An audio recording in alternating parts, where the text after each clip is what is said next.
மனிதனை என் சாயலாக படைத்து அவனை எல்லா நிலைகளிலும் நன்றாக நான் வளர்த்தேன்.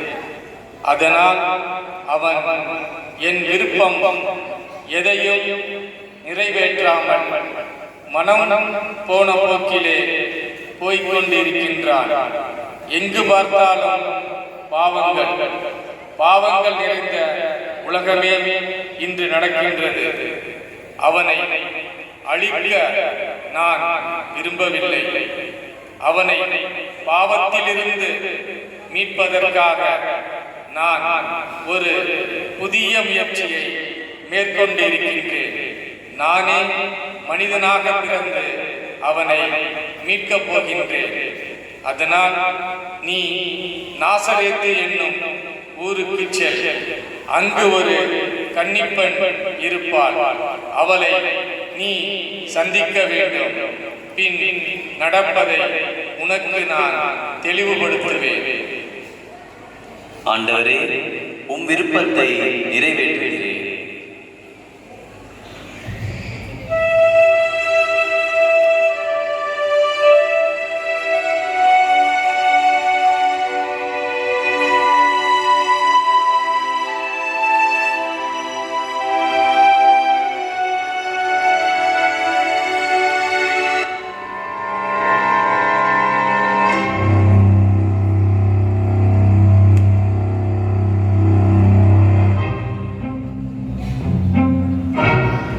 அருள் நிறைந்தவளே வாழ்க.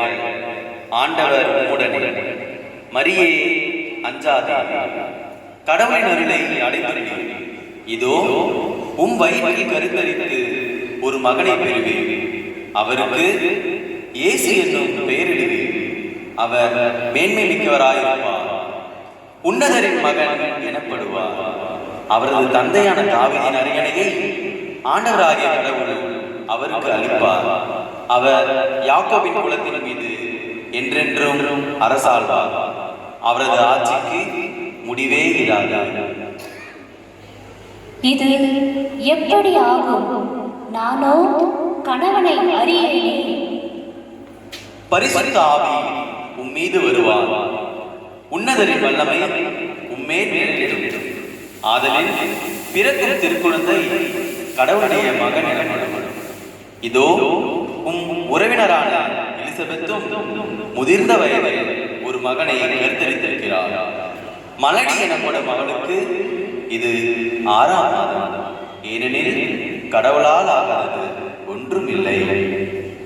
இதோ ஆண்டவருடைய அடிமை, உமது வார்த்தையின்படியே எனக்கு ஆகட்டும்.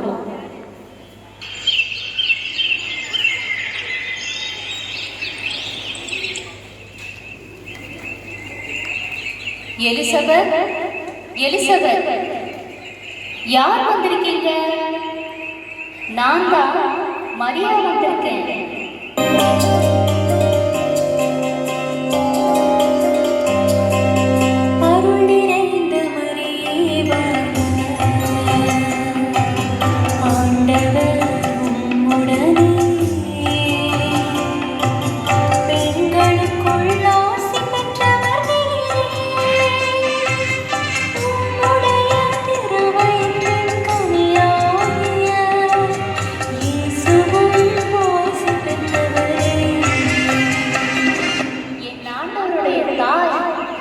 என்னிடம் வர நான் வாய்ப்பு பெற்றது எப்படி?